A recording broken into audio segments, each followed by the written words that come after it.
Okay, let's run.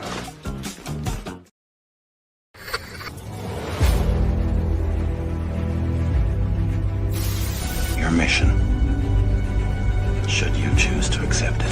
It's a quest. It's a quest for fun. Well, The Rock says, why don't we just cut right to the chase? Okay, now he wants to get together. Well, he wants to talk. I want you to do me a favor. I want you to tell all your friends about me.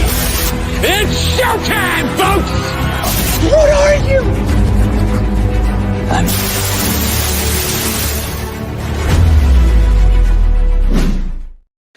Greetings and salutations. This is, and I quote, the weekly show where we introduce you to some of the best creators from all over the world, and we find out more about them by taking your questions. I am your host, Ryan of And I Quote Channel, and our guest on this episode is indie writer extraordinaire, and apparently he calls himself mediocre, but I don't think he's mediocre in any stretch of the imagination. Freddie Parks Jr. is in the building. What's up, Freddie? How you doing? I'm doing fantastic. How are you, sir? Oh, we're fine. We're all fine here. No, thank you. No, thank you. Mm-hmm. How are you? We're shutting the squad in. Sorry, grew up watching those trilogy of great movies known as Star Wars, and I have no regrets. It's one of the best trilogies of all time, and a lot of people would venture to say, yes, that's true. It may be a matter of opinion, maybe it's a matter of fact. I'm not sure. You have to ask somebody else about that. But with that piece of business out of the way, if this is your first time here, welcome. Thank you so much for being here. Do not forget to like and share this with all of your closest friends. If you're watching us live or on the replay, thank you for doing that. If you have any questions for our guest of honor, let us know in those comments. Let us know in the chat. Be more than happy to take those as they come in respectively. With that out of the way, Freddie, what would you say were some of your favorite books or writers growing up? Growing up, I didn't read enough. It didn't hit me until I was in my 20s or so before I actually started getting bit by the reading bug. But I love PKD, Philip K. Dick. He's one of my influences. Of course, Stephen King's big on my list. Anthony Burgess, I love him. I'm trying to get through all the classic stuff right now. Go back and get some of the stuff that I should have read in high school, but was too busy chasing people of the opposite sex. Okay, way to be perfectly honest and blunt in the first 2 minutes of this program. I am an open book. I understood that reference. No, I got you, man. I got you. Yeah, same here. I had trouble. I had to read. We all had to read certain books when we were in school, and I wasn't a big fan of them, particularly because you had to do it. You had to write book reports and write this little thing called papers. And I was just thinking to myself, why? Why can't we just read something that we want to read? Folks, the teachers, if you let your students do that once in a while, it might actually help their educational growth. I don't know. Have to throw in the choose your own adventure books, though. I did get into those quite a bit. Yep. I've seen a few of those come across my desk or on social media. So those are quite fun. Mm-hmm. Those are quite fun. So if anyone has any memories of those, let us know in the chat. I'm more than happy to hear those stories as well as they come in. What would you say were some of your favorite TV series, past or present? Oh, I absolutely love the Knight Rider series. I loved A-Team. I loved Miami Vice. There was some of the sitcoms for me, and I know it's probably an unpopular thing to say nowadays, but the Cosby Show was big for me. The Jeffersons were big. Good Times was a big one. The Sanford and Son Show. I love Red Fox. He is so fantastically funny. Different era, different time. A lot of the jokes that you get from that kind of stuff. There's a reason why Gen X is a little bit weird. We're a little less likely to get offended by things, probably because we were told that it was supposed to be funny back in the day. So yeah, those were some of the shows that we would watch. There was one called what was that called? Flight of the Golden Monkey or something like that they ended up making Tailspin, the Disney cartoon, kind of based on that. And that was one we'd always, couldn't wait to get the next episode of. So Tales of the Golden Monkey, something like that. Yeah, it was a lot of fun. Mm-hmm. Yeah, I remember hearing about that. I may have seen a clip or two from that particular program, but then I do remember watching a few episodes of Tailspin here and there. I was more of a DuckTales and Chip 'n Dale Rescue Rangers fan growing up when it came to Toon Disney programming, such as Darkwing Duck, and there was also Gargoyles in the 90s, for those of you who grew up in that decade. Hello. And Let's Get Dangerous, which is Darkwing Duck's catchphrase, for those of you wondering. But the DuckTales theme song is endlessly, it's a loop, man. I could listen to that just it's a fun song. It's They fun. had a lot of really fun intro songs and stuff like the X-Men animated series. That is a absolute banger. It is. The opening music to Mighty Morphin Power Rangers, man, you just can't beat that. It's fantastic. Yep, I was there. That was a heck of a decade. And we actually had the opportunity for those of you who have a chance to check out some of our past interviews.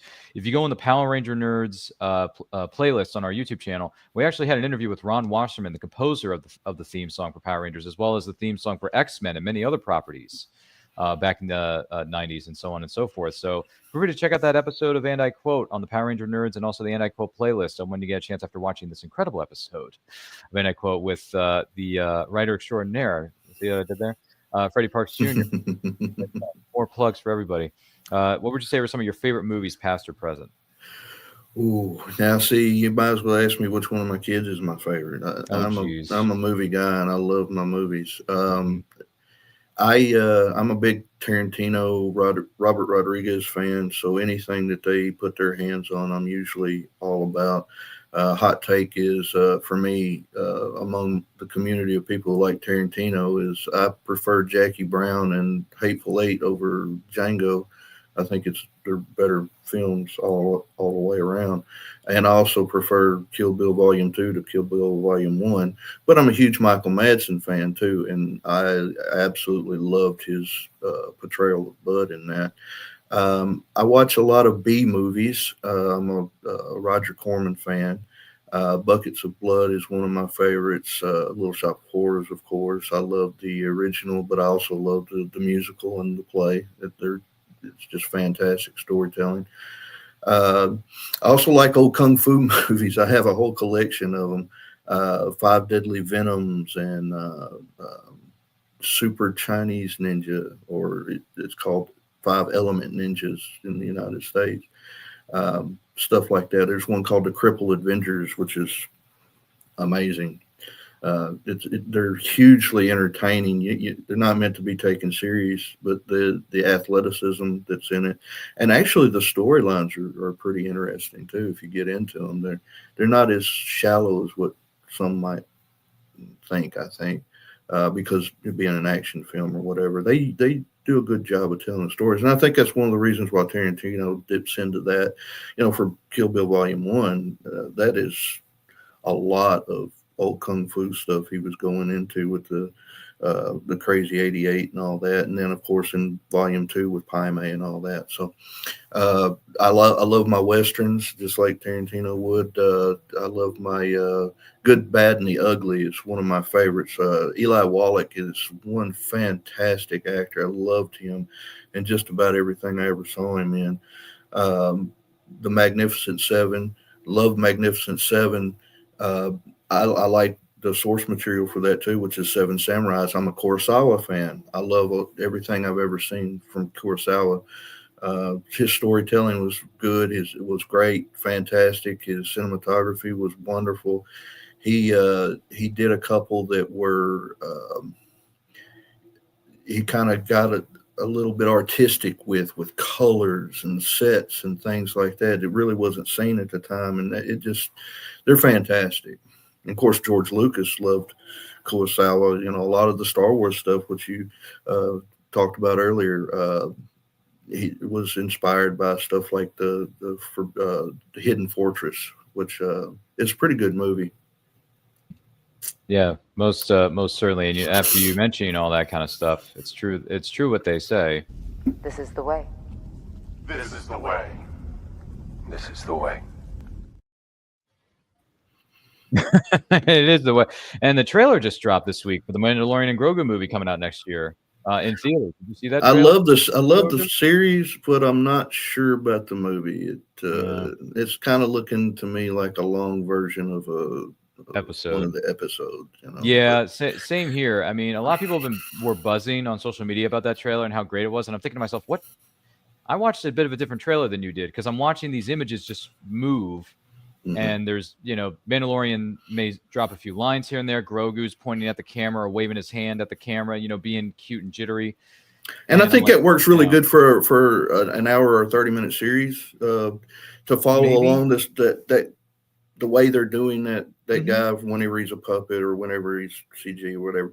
Mhm. I think it works okay as a streaming series, but I think Yeah. when we get into the cinematics of an actual Mhm. on the screen Star Wars movie, I need something else. I think that's just me.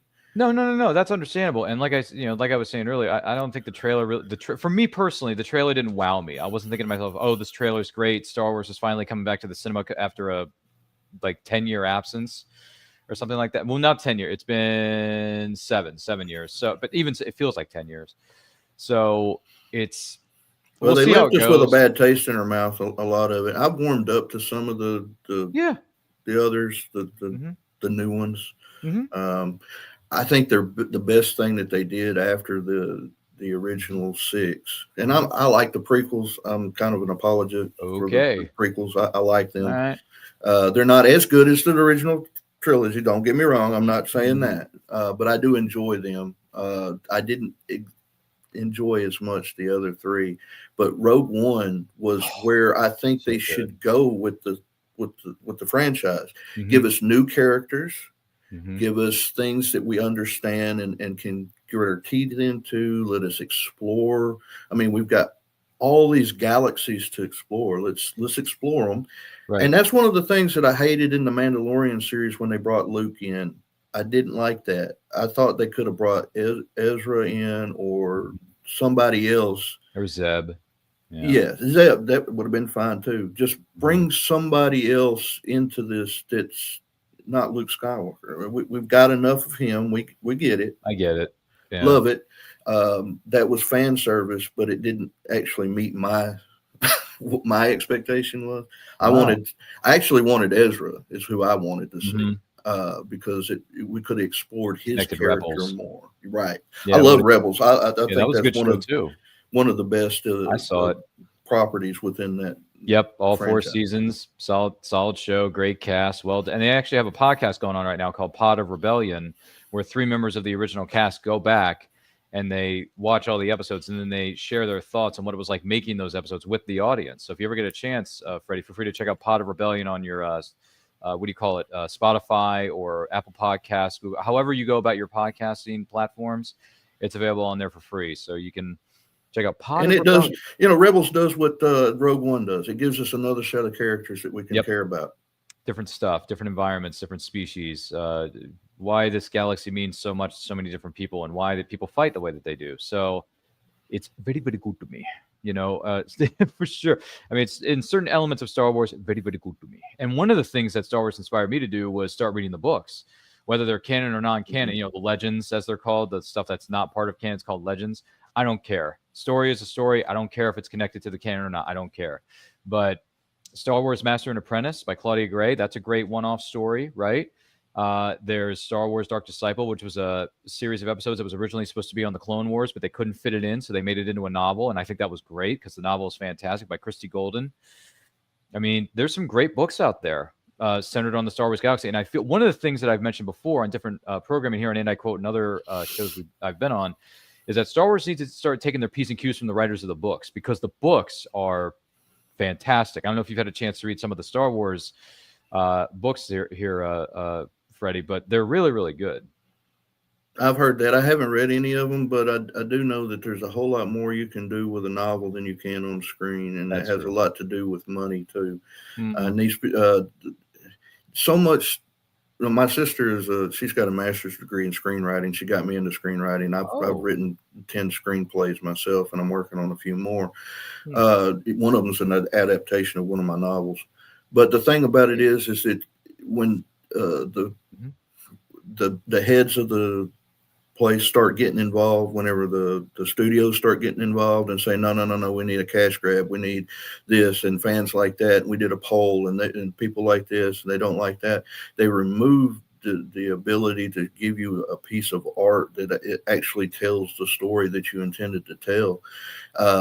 Halloween is one of my favorite franchises for the horror genre, and John Carpenter actually wanted to come back and do the 4th movie, but he had such a radical idea for how he wanted to do the movie that the studios and Mustafa Akid would not even let him. They didn't want to touch it, and so he tried to pull himself completely out of that.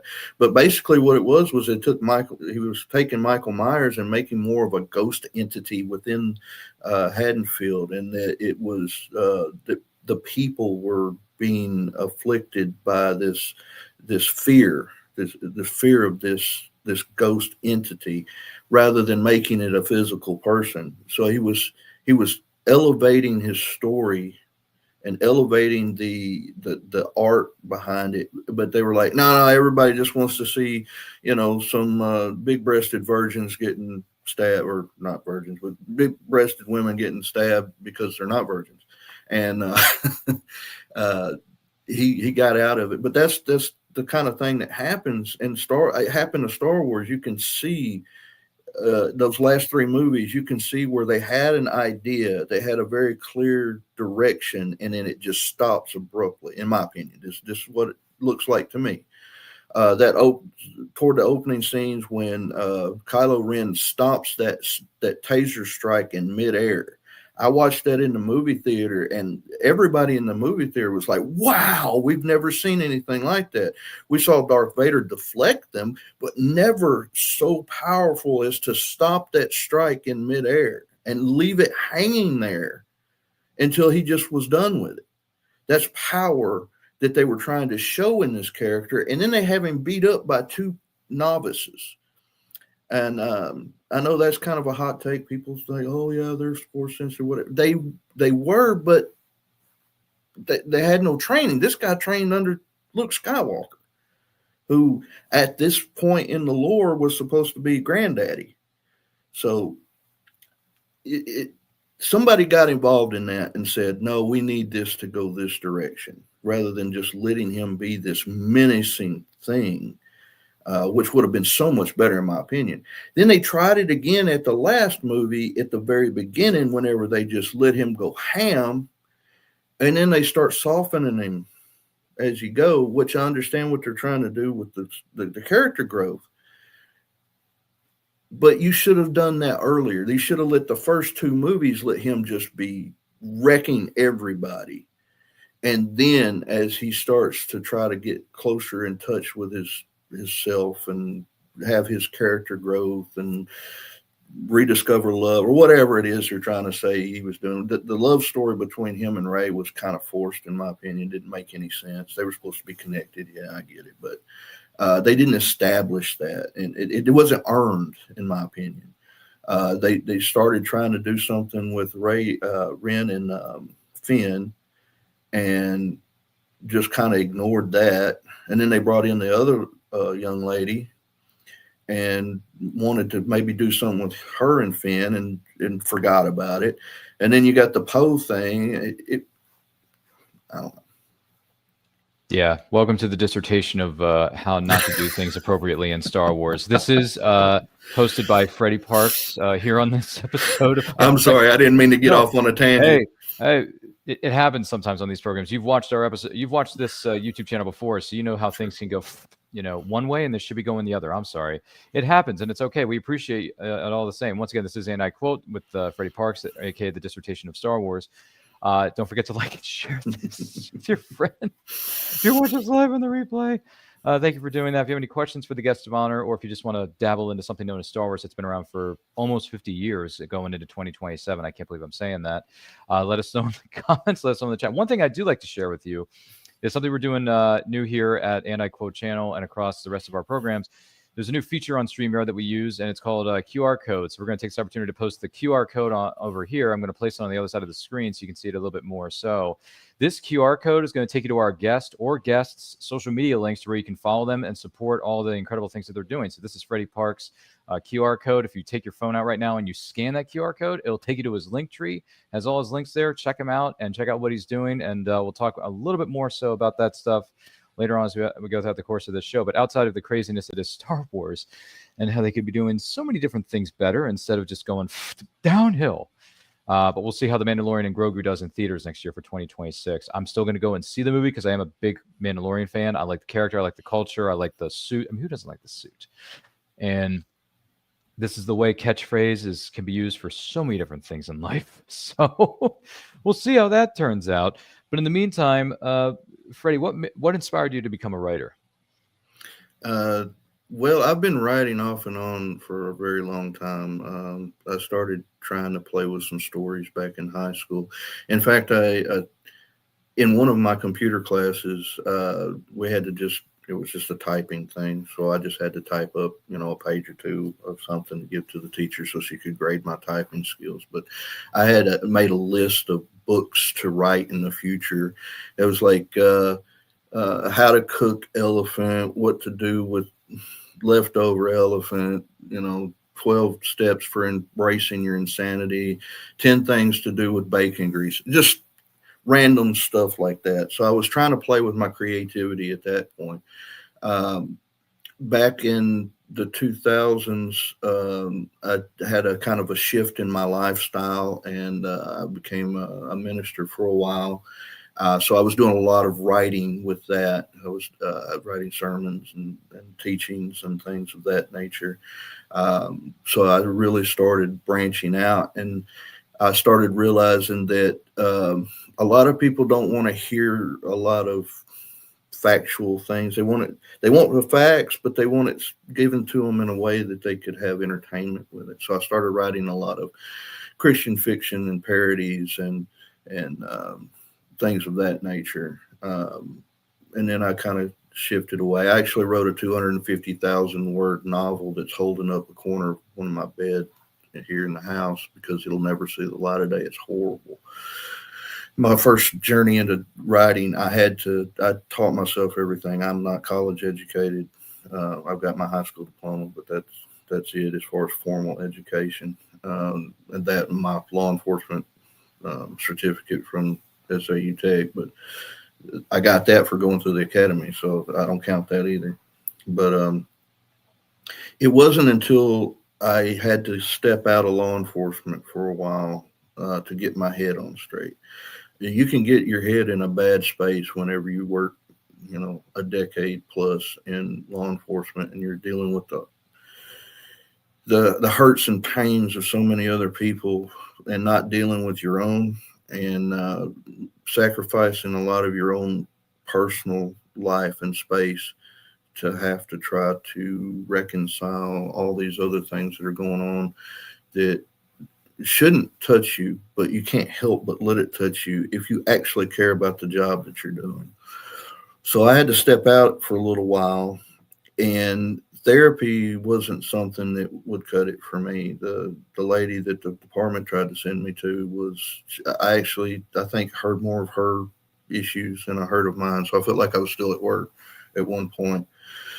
So I sat down and started writing, and what I came up with was this one right here. This is my first novel. It's called What Is and What Should Never Be. It's a series of short stories that are interconnected. It uses the Universal Studio monsters like The Creature from the Black Lagoon, Frankenstein, the Wolfman, and Dracula as modern day. I did it as a modern day retelling of those type creatures in the guise of mental illness.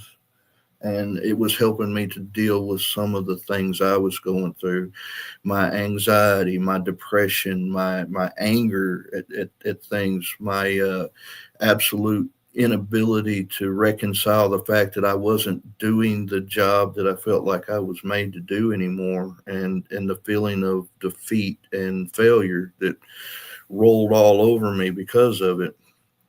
And I also wasn't in very good health. But I sat down, I started writing these things, and man, it just clicked. That was the thing that I need.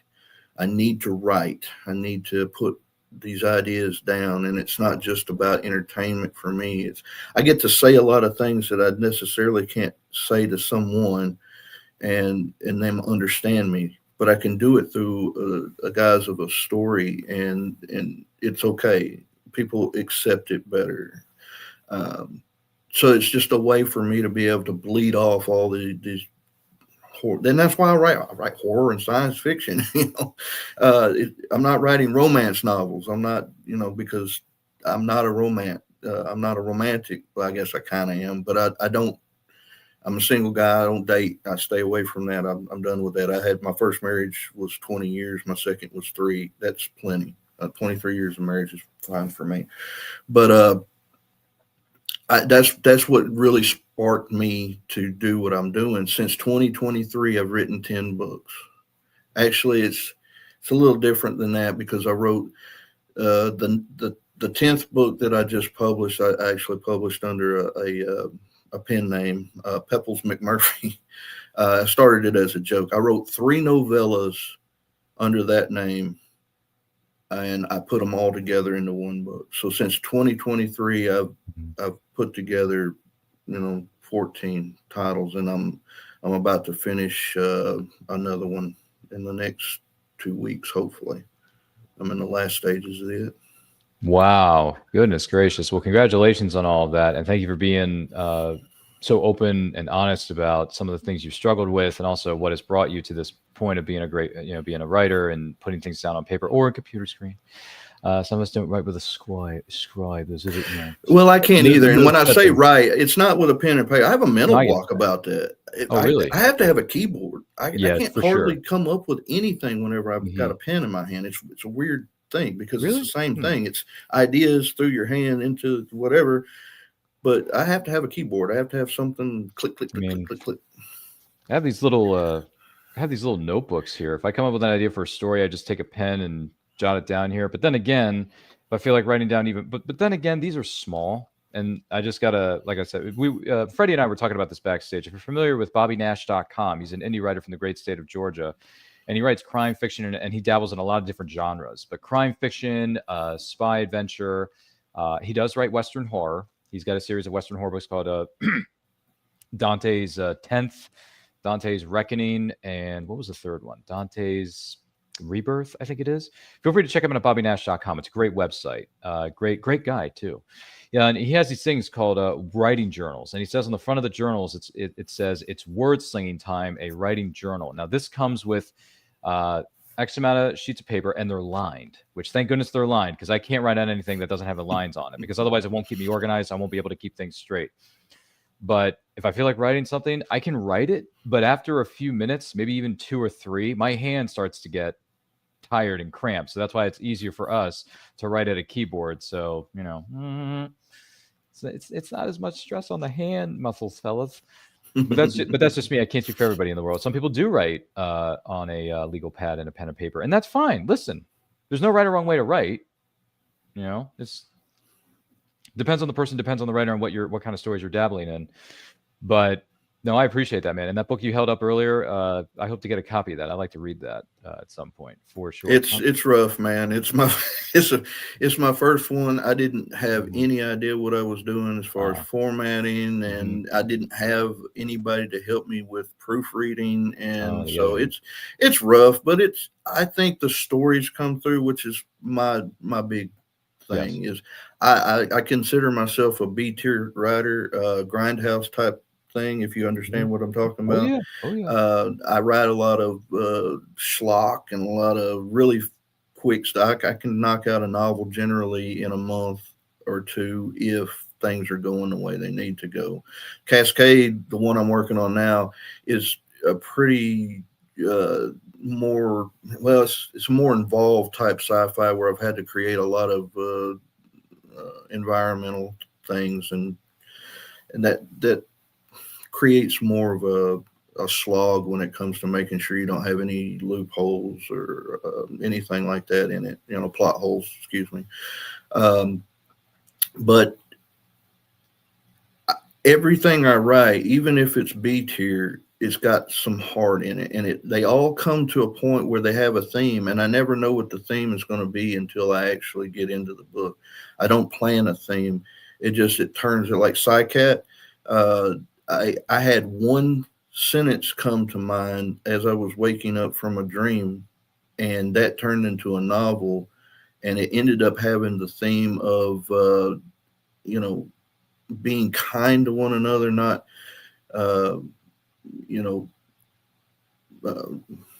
there's some amounts of racism that's there within the characters because it's set in 1970s.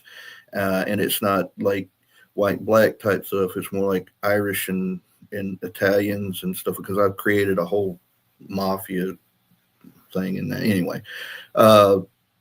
But Carl Clayton, the main character, or not Clayton, Mullen, excuse me, I changed his name, and I can explain that if you want to hear it. But Carl Mullins is not a smart person. The sentence that I had that came to mind when I woke up is Carl Clayton is D-U-M-M, dumb, and he knows it, right? So he's a character who believes he's mentally impaired. Everybody around him believes he's mentally impaired. Even his mother believes he's got some impairment, but she also knows he's special. She is kind of an ignorant woman, in that she doesn't have any education. They're very, very poor people, but she knows there's something special about Carl. Carl can see things before they happen, so she says he's a psychic. And that was her way of calling him a psychic without understanding what it was she was trying to say, because she had heard words similar to that, and that's what she picked out of it, psy-cat. So Carl is he's tapped into some things that most other people are not. And he's not dumb, he's just overwhelmed. He is picking up thoughts from other people. He's picking up past events, future events, current events that are happening, and his brain is just absolutely so full of all these images and thoughts that he can't process things very fast. And so it makes him seem like he's not very smart. And that's a catalyst to getting him into some major problems and some major trouble that they carry him through that book. I see. Fascinating, as one might say. Very interesting stuff. Well, heavy. This is also heavy, Doc. So, but appreciate you being honest and so forthcoming about all this for sure. And once again, link is up here in the top corner of your screen, right-hand corner of your screen, folks. If you scan that QR code, take you to Freddie Parks Linktree. Check out all the links he's got there and follow him and buy some of his books. You may learn a thing or two because he's written a thing or two. With the, yes. With that, what would you say are some of the biggest rewards about being a writer? Just being able to crawl into my own little world for a little while and kind of get away from the one that I'm in. There's only so much you can do at the one that you're in. Now, I believe every person can make a difference. It takes a lot of people coming together to make the kind of big changes in the world that we need to have changed. But I can go into my little world and be the creator of the things and the people who are going to make those changes. And I can have those changes done, see how they affect other characters.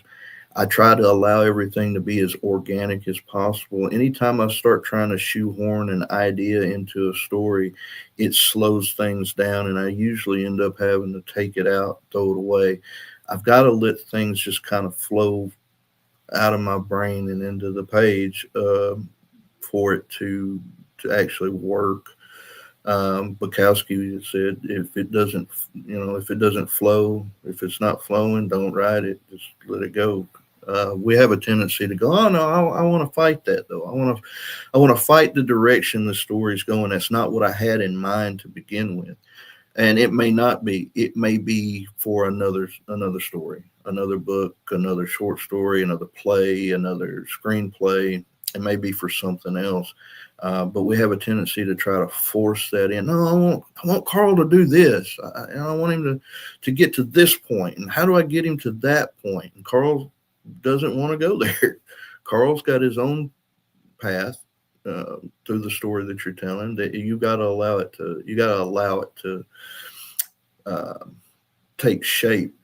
And I guess other than that, just seeing the look on other people's face. I've had a chance here lately. A couple of my friends on the Tickety Talk did a on-screen reading of one of the novellas, and seeing them react to certain things during the reading.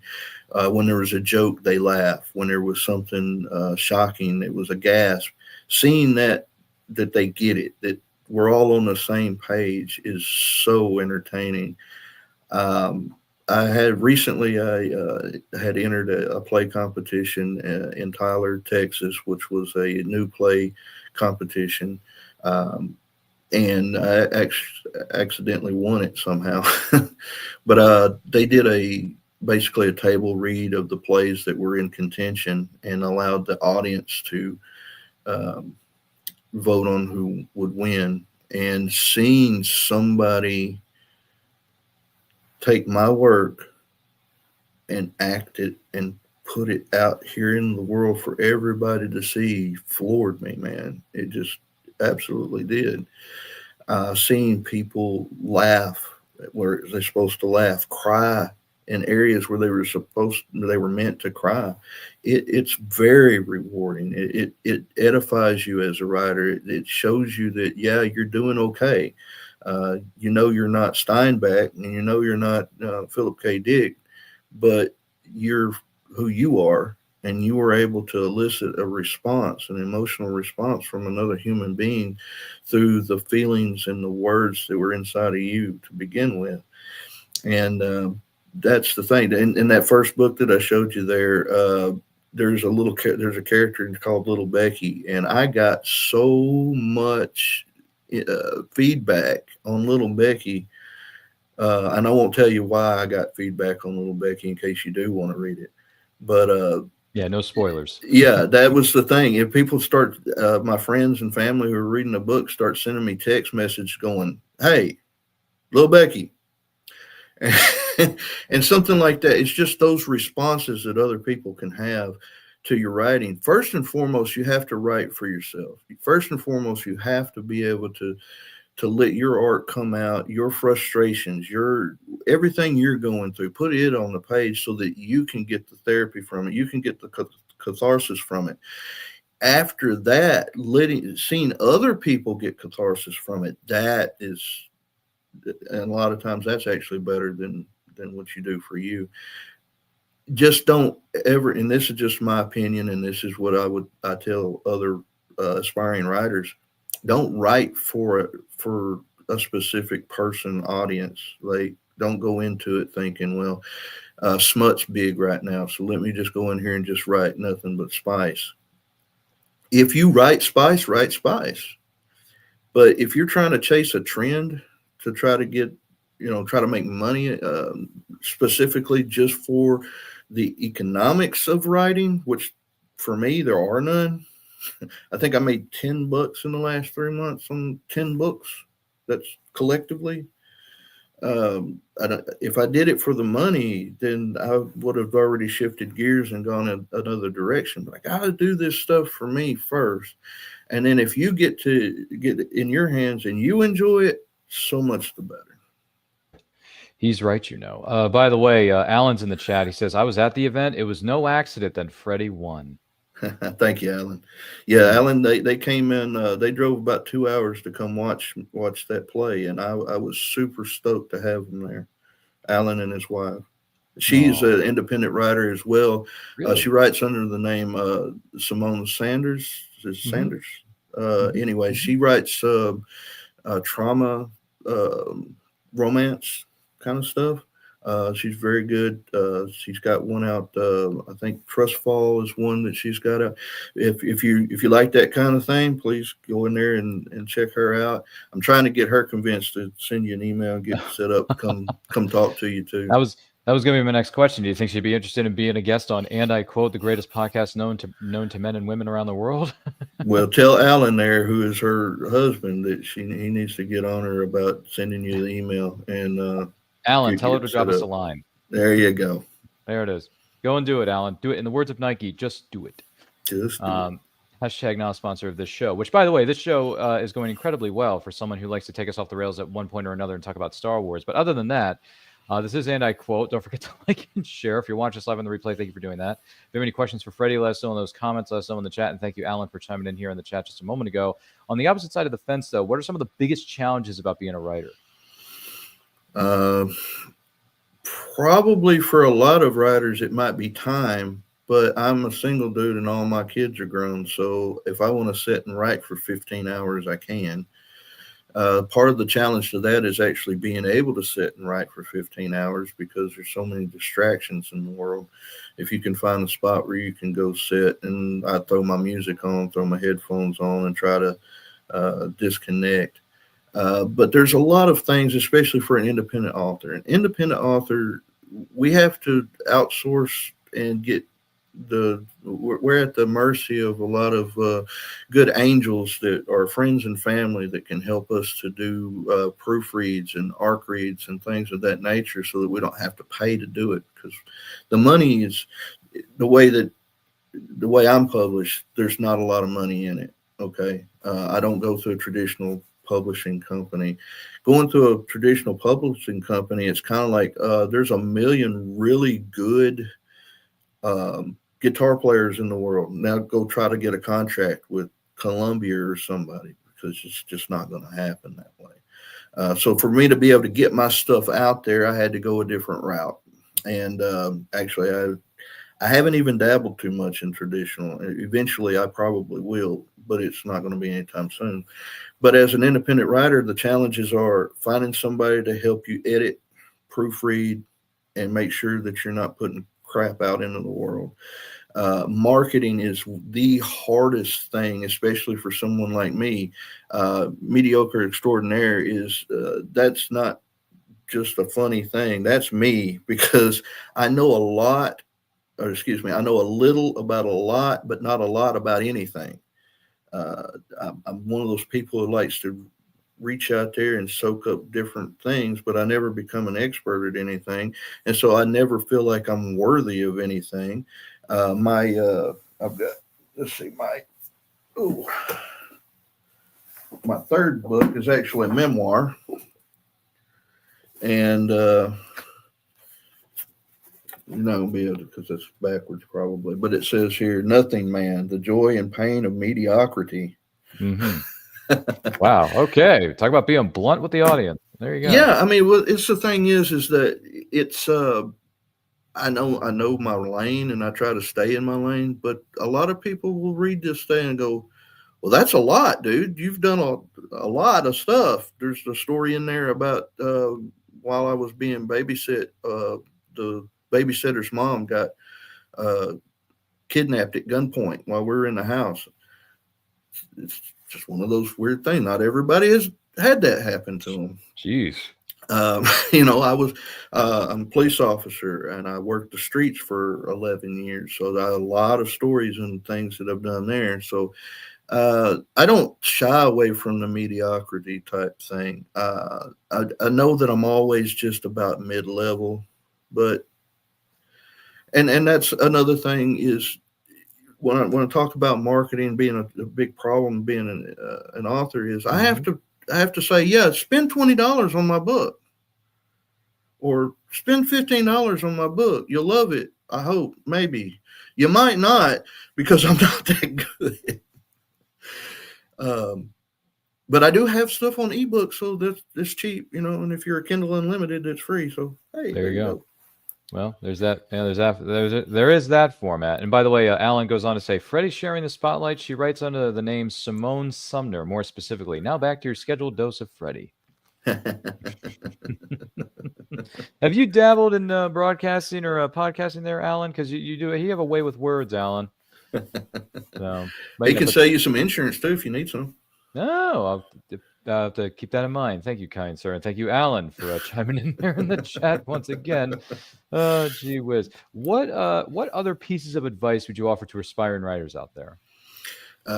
Just write. Like, I have some people that I know that are way more talented than I am, in my opinion. Probably in their opinion too, but I'm not going to go there. But they will agonize over stuff.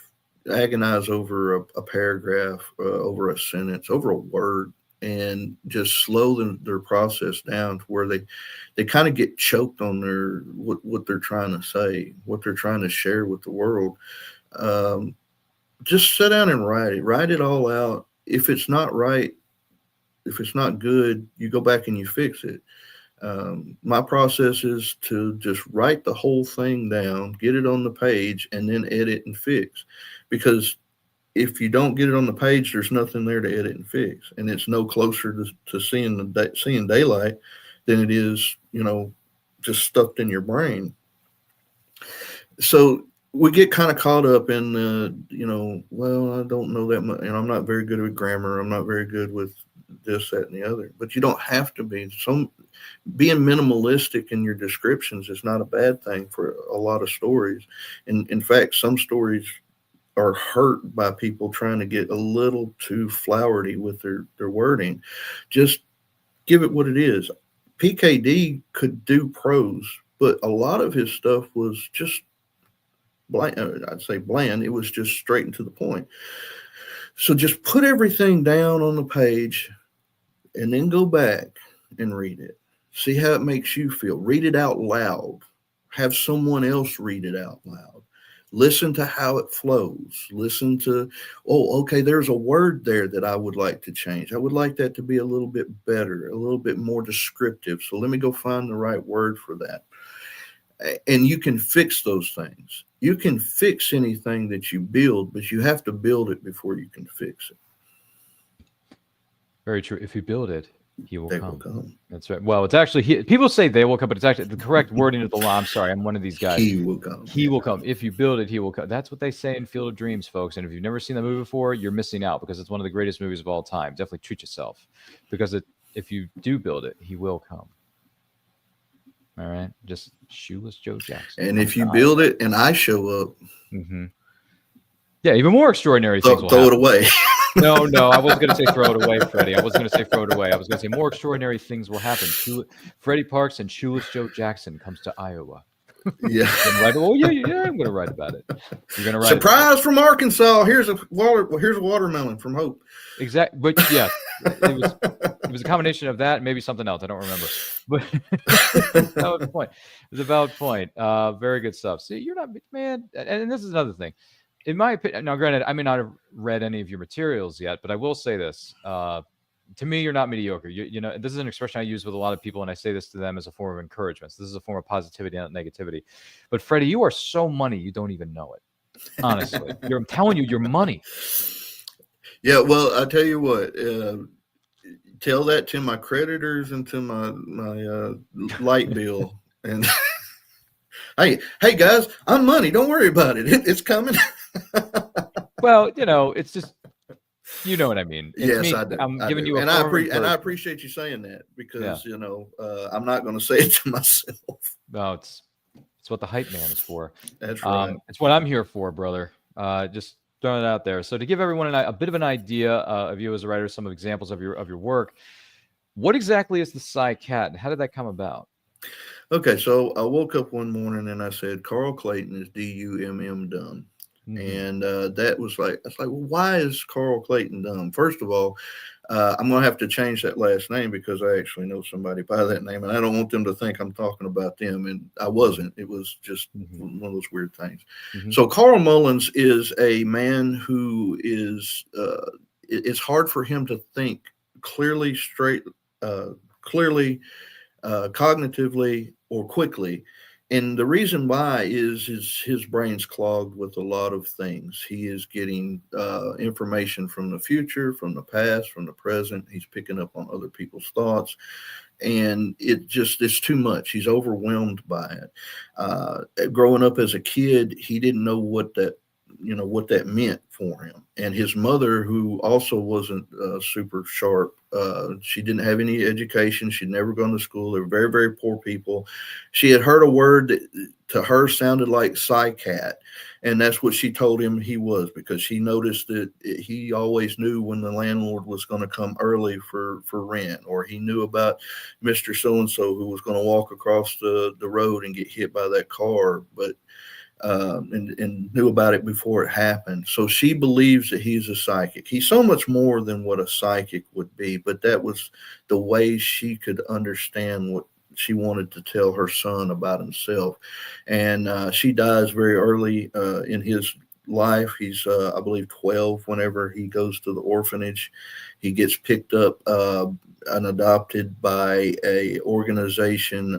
They're mafioso, and they like to pick up orphan kids to use as lunch runners and janitorial and that kind of thing. And he ends up in the employ of an underboss named Mickey. And Mickey is a sadist. He likes to hurt people. And he gets a big kick out of hurting Carl because he's not sharp enough to understand what's happening to him a lot of times. So he uses him as a punching bag. And it's this particular thing that ends up being a catalyst to an entire adventure that carries him through some very, very dangerous things. And it's a fun journey.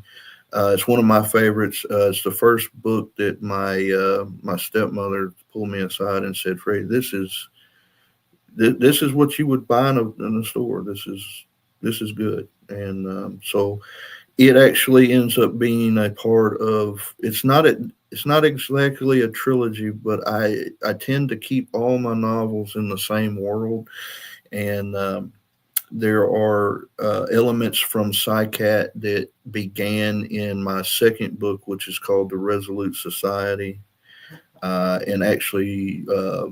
Sigh is the only one I ever wrote a sequel to, and it's called Second Thoughts and Second Chances. It's the only time I ever did a sequel, and I hadn't planned on doing a sequel. I don't particularly care for doing sequels. I want to tell you the story in one book if I can. But Second Thoughts and Second Chances may be it's probably my second favorite book that I've written. Stephanie Spiderhands being my favorite, but they all share some lines with how precognition and thought reading and stuff like that work. In my world, it's not a kind of a spiritual thing, but more of a cosmic stream of consciousness that runs through every person.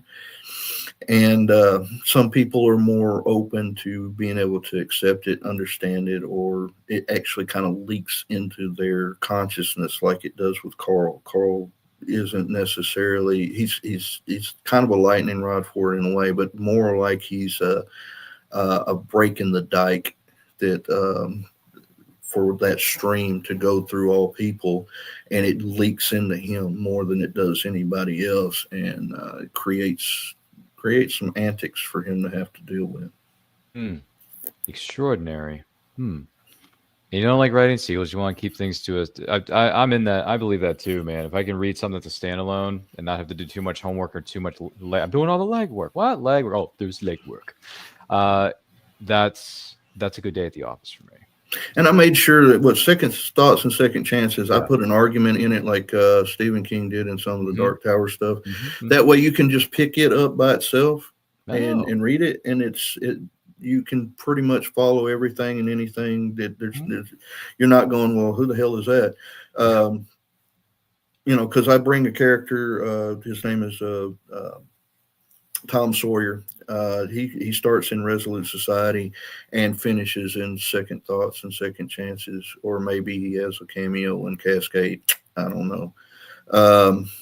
But he's a character who has found his way into the stream of consciousness and pops up along all kinds of timelines and different people with different people. So he's a very, very fun character for me. And that's probably why I won't let him go.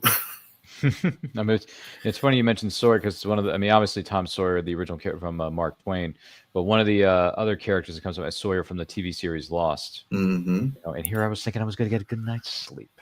That's it, which he says in a promo for season 4. I'm just throwing that out there as a for instance. But well done, man. Sounds extraordinary. Once again, we're going to have to check these out. And if for those of you just tuning in, if you scan that QR code with your mobile device, it'll take you to Freddie Parks' link tree, and you can check out all his links where you can purchase copies of his books, support his projects, everything he's got going on in the writing realm, so to speak.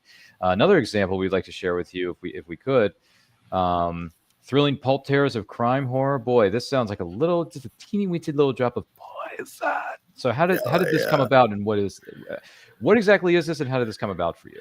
Okay, so I absolutely love this book. I'm not going to say it's my best book, but I love this book. I am a big fan of the Nighthawk Cafe painting. I have written, I don't know, 3 or 4 different stories about those people sitting in that cafe. That picture, for me, just inspires so many different things. I'm also a fan of Dante's Divine Comedy. So what this is 2 people are on the run from the police, and they end up in a cafe on Highway 67 just outside of Hope, here in Arkansas. And they go in to have some lunch or whatever. There's a few people in there. Everybody's acting a little odd. And then come to find out Virgil's hanging out in there. And they are actually in a holding area to be moved to their afterlife, and they don't realize it. And so we get 4 stories. I like to do anthologies. Probably 4 of my 10 are anthology type things, but I like to glue them together with a story that makes sure that they all interconnect.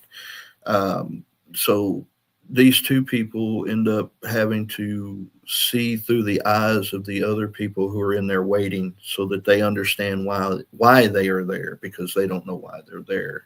They try to leave and they're not allowed to. The waitress named Frankie, without too many spoilers, she's actually a 3-headed were-dog. That's Cerberus's niece. Wow, that's an image that's going to keep someone up tonight. I love Frankie. She's sweet. I love the stories here. Actually, and I had forgotten about this, but this actually ties to Sigh as well, because there is a character. There's 3 characters that make cameos in one of the stories that are actually from Sigh and Second Thoughts. Interesting.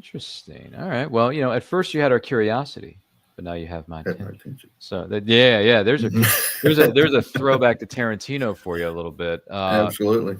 Cool stuff, man. Cool stuff. So have there been any special memories for you from being at book signings or other events, whether you're there as a vendor or there as an attendee, that stand out? Well, I've only done one book signing, but it does stand out because my dad has also written a novel. His is called For the Blood of a Dragon. He released it in 2 parts because it was a massive undertaking. It's a fantasy.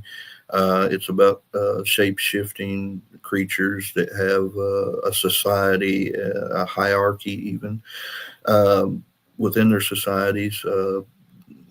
My dad is enamored with dragons, so the main character's name is Fred, and he is a shape-shifting dragon. He's also the baddest thing on the block. But he also wrote a little children's story called Spider Cat and Dragon Cat, and when we got his published, I got a book signing at the local library.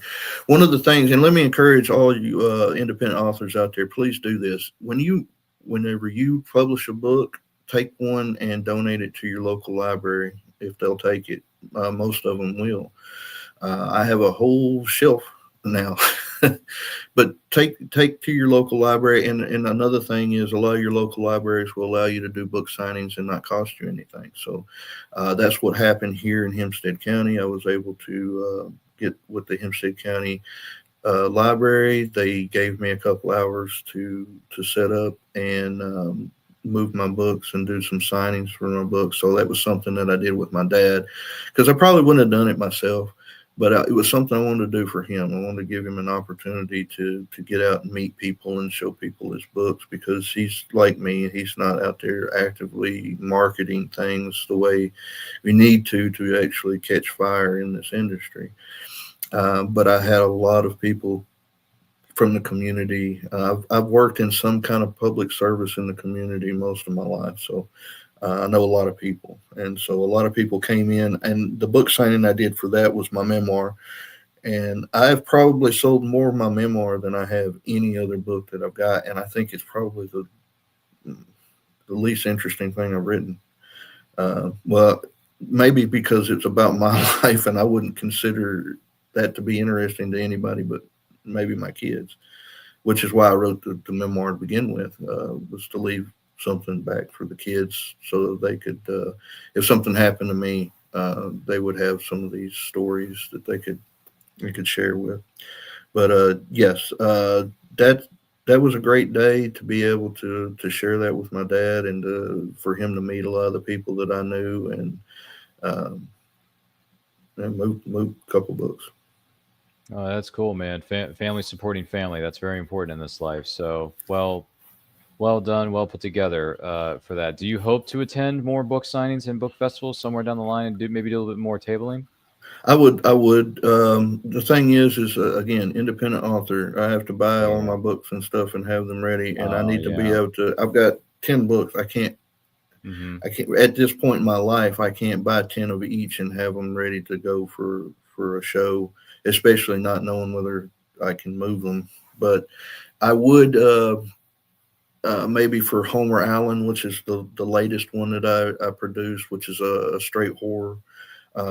It's based in a town where I grew up, and I just changed a bunch of the names and stuff. But I would like to take that one around and share it in the future. It just depends what my schedule and what my money looks like. But yeah, I love meeting people. You can tell I'm really shy, so I have a hard time getting started talking. But once I get talking, I'll talk your ear off.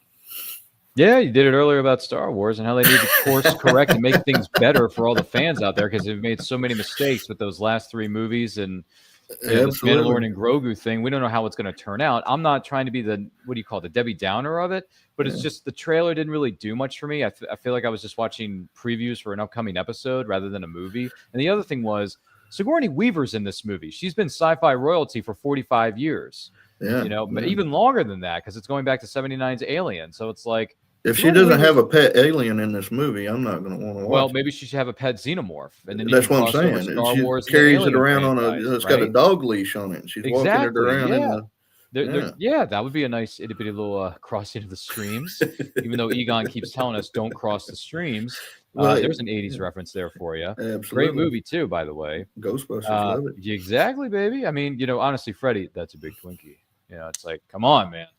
And the funny thing is, back in the day, I was eating Twinkies like crazy, but now when I look at that scene, I'm like, yeah, I'm kind of happy I cut down on the. Yeah, it is, but I'm kind of happy I cut down on the sugar intake and whatever else was going on in those things because the cream, the sugar, the flour, whatever it was. But that scene in the firehouse with the crew, just Egon explaining him the psychokinetic energy in the New York area would be a Twinkie 35 feet long, weighing approximately 600 pounds. That's a big Twinkie. I mean, it's so good, man. It's so good. Absolutely. It's endlessly funny, endlessly rewatchable. Go back and watch if you haven't seen it. And plus, we're getting into Halloween season here, so go back and watch some of the Ghostbusters movies. It'll give you a good thrill, maybe even a good scare. Well, those terror dogs for sure. Good Lord, man.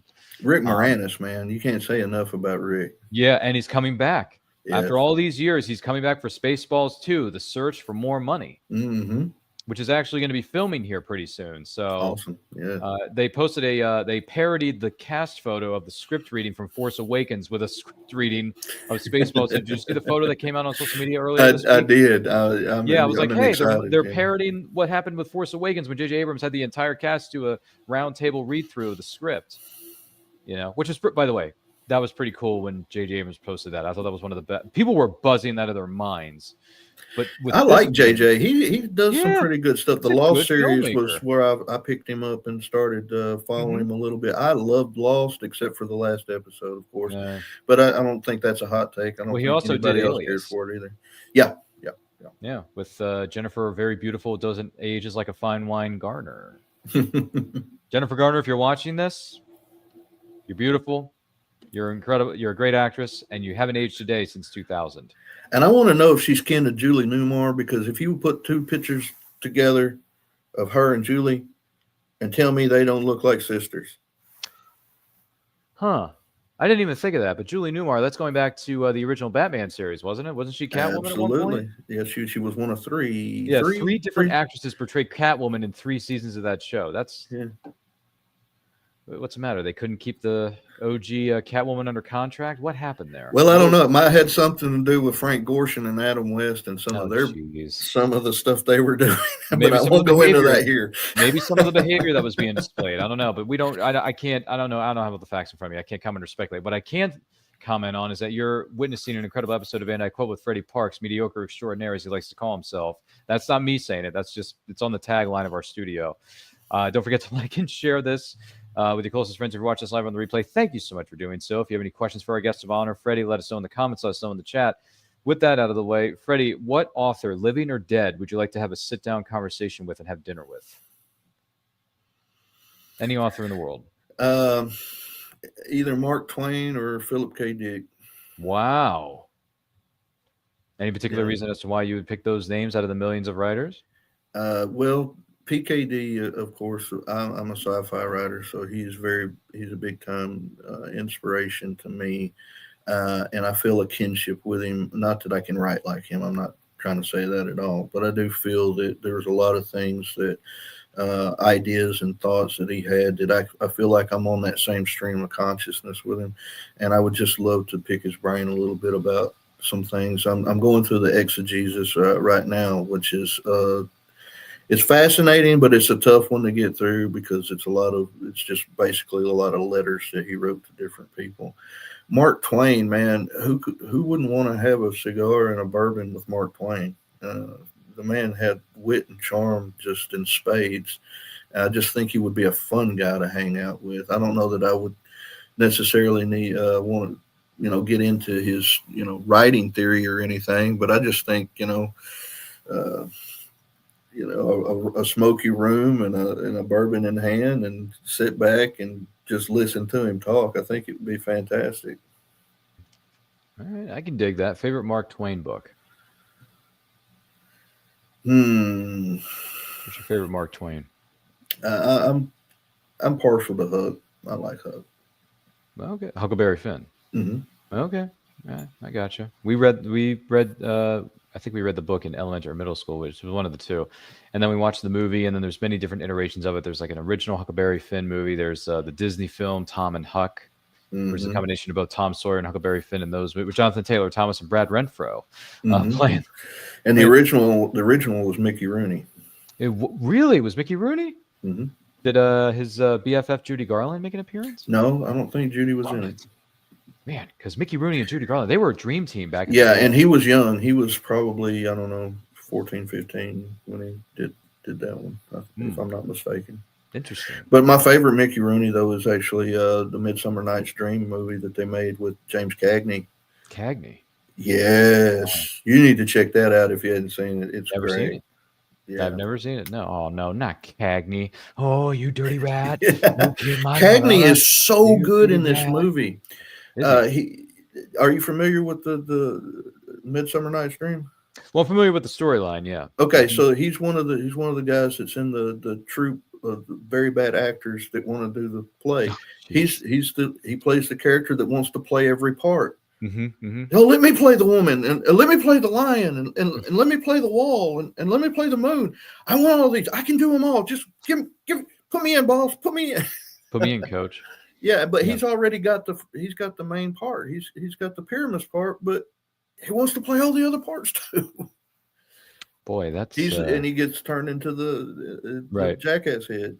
Wow. Okay. Wow. That sounds like the same fate that awaited Pinocchio's friend in the movie Pinocchio from Disney. What a creepy film that was for a film that was made in back in the, I want to say it was the 50s, I think it was, or something like that. Yeah, 40s or 50s. 40s or 50s, somewhere around there. The original, I'm talking about the original animated film Pinocchio from Walt Disney Pictures. If anyone knows the exact release date of that, what year it came out in, let us know in the comments, let us know in the chat. But my goodness, there's some creepy stuff going on there.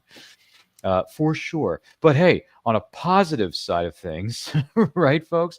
On a positive note, I want to take this opportunity specifically to say thank you to Freddie Parks for being our guest on this week's episode of Anti-Quote. Freddie, it was great to see you. Great to talk to you, get to know you a little bit better, and get to know the method behind the madness. Yeah. Well, I certainly appreciate the opportunity to come on here and run my mouth. Lord knows I don't get to run my mouth enough, but I got a different group of people to run my mouth too, and fantastic show that you guys do, and I'm gonna keep pushing it all I can and trying to get you some more people on here to visit with you too. Appreciate that and all the support you give and I Quote channel and myself and this wonderful channel, kind sir.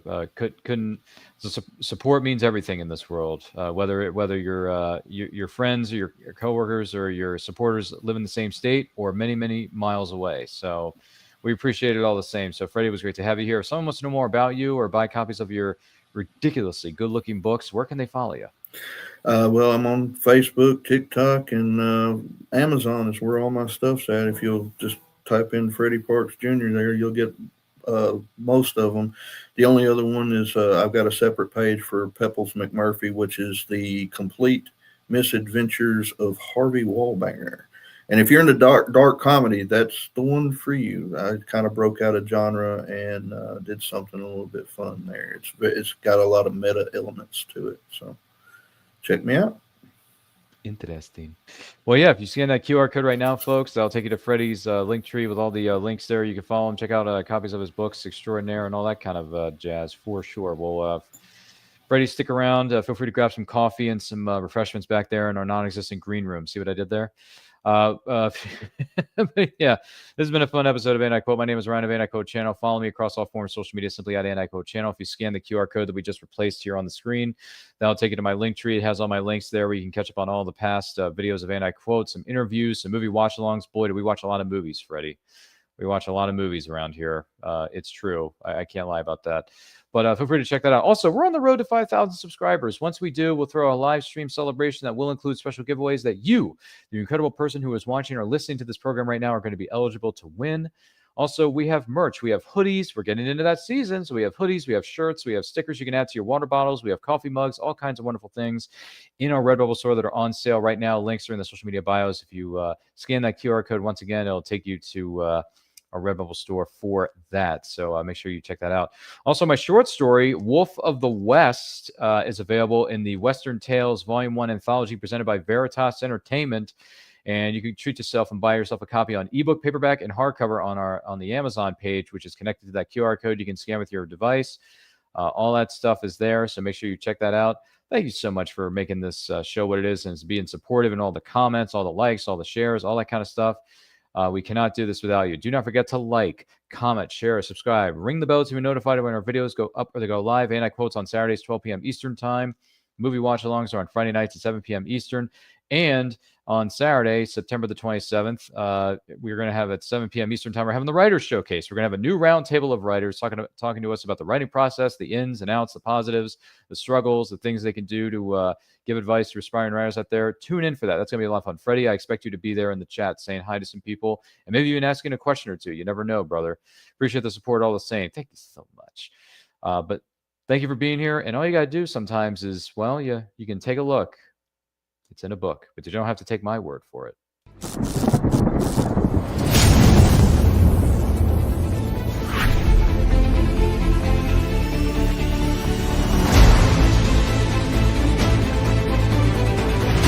Choose high-flying action. Choose death-defying escapes.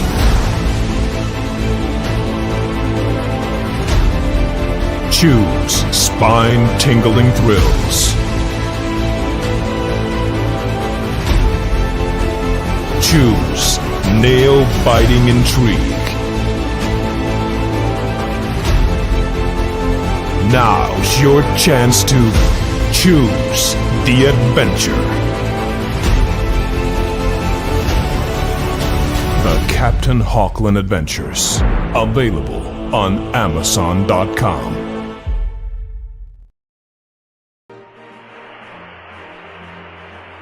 A mission for the police. A mysterious passenger. Mitch Mayhew is carrying more than the mail this flight. Unwanted Passenger is a roaring, prop-spinning, pulse-pounding historical thriller for fans of aerial stunts, flapper-era intrigue, and reluctant heroes with debts to pay and demons to outrun. Order your copy of Unwanted Passenger today.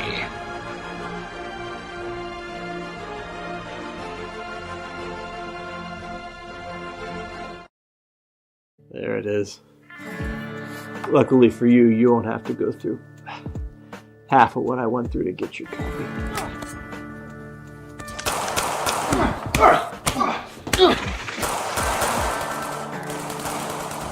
All you have to do is place an order. Treasure is My Trade is out now. Don't miss your chance.